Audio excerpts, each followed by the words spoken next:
Today we're taking a detailed look at the brand new Legacy sneaker from Thursday Boots and comparing it to the Premier to show why it's worthy of being a separate model. Oh, and stay tuned till the end for a little rant/PSA on Thursday Boots. All Legacy sneakers are white with a gum sole. The 4 colorways, white, navy, green, and burgundy, just have different heel tab colors. This one's green. And it comes with a white shoe bag. Starting with the upper, it's made from a Napa leather which looks and feels great. It's really soft. Thursday is marketed as high quality at an affordable price, so for many, this would be the first step above a typical Nike or Adidas. For me, these are a nicer version of my kill shots. The upper is minimal with a clean toe. It has white cotton laces and an extra strip of material here. At first glance, the Legacy looks like just another colorway of the normal Premier design, but it is different than the Premier Heritage models, which do not have this extra piece of material and instead use stitching. On the heel is where we start to see differences between the two models.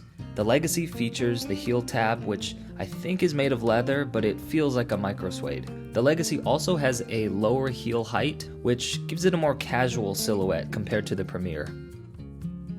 The inside is made of a tan leather that is very soft, noticeably softer than the Premier. On foot, you can't feel the difference, but it's a small detail that's appreciated in hand.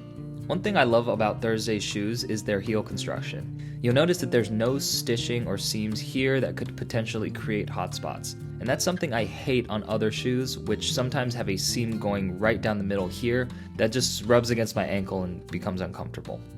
Another great addition to the Legacy is a padded foam insole, which provides some extra comfort compared to the Premier's insole. Though I am curious to see how the foam holds up over time, as the leather insole has the advantage of durability. The Legacy also has padding around the ankle. And lastly, we have the dual density gum and outsole. Whether you love or hate gum soles, they're definitely eye-catching. The outsole is stitched, not glued, to the upper, which is expected for a shoe at this price. The rubber is pretty soft and pliable, I can move it with my fingers, and it features a herringbone outsole, same as the Premier. Next, let's talk about size and fit. I wear a size 10 in the Premier, and in Converse, Nike, and Adidas. I ordered a 10 in the Legacy, and they fit great. However, as I've mentioned in previous reviews, Thursday's shoes run pretty narrow, especially before they break in. I've had multiple comments saying that their size was too small. So if you have wide feet or in between sizes, be prepared to maybe size up.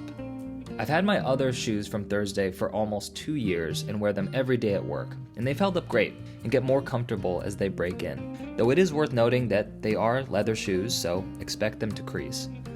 Overall, the Legacy is a great shoe at an affordable price for anyone looking to upgrade to a more premium option. It's a nice addition to Thursday's sneaker lineup, as it fills the gap of a more casual option compared to the Premier. That's why I got these in addition to my Premiers. Speaking of the Premier, I have a mini rant on those and Thursday Boots overall, so stick around if you're interested, but if not, hope you liked the video, comment below if you want a response, and subscribe for more everyday gear. Thanks! Okay, so you may have been wondering, what colorway are these Premiers? It's a great question, and my answer to that is, I don't know. I love Thursday Boots. I have 4 pairs of their shoes. Their quality and price is top tier, and I've also had great experience with their customer service. However, my one criticism is their product photos not looking enough like the actual product. Actually, the reason I began making Thursday Boot videos was just to show people the shoe in hand to see what the actual color was. Thursday's product photos look great, like almost too great. They're always taken under professional lighting, as they should be. And nice leather will naturally reflect light a little bit. But as a customer, I'm more interested in what the shoe will look like under normal lighting on my feet. For example, on my old English colorway, the photos make the shoe look shiny and matte depending on the product photos. So which is it? In reality, it's somewhere in the middle, but I couldn't tell before buying them. On my black Machete colorway, the product photos consistently make it look shiny, while in person they're more of a matte finish. I understand leather shoes look different under different lighting, I just wish the product photos were taken under a variety of lighting to show that. But those were minor gripes and didn't change my love for the shoe or decision to purchase. But back to these pair. This is actually the natural Machete colorway, but unless I'm colorblind, these don't match the color on the website. The product photos look almost pinkish and nude colored, while in hand they definitely have a brown tone. And the thing is, I actually like the real color better than the pinkish color. I think Thursday may be losing out on some potential purchases, thinking the shoe is more pink than it is. So maybe they can edit the photos a bit to be closer to the actual color. Just a suggestion. Anyways, hope you liked the video, comment below if you want a response, and subscribe for more everyday gear. Thanks!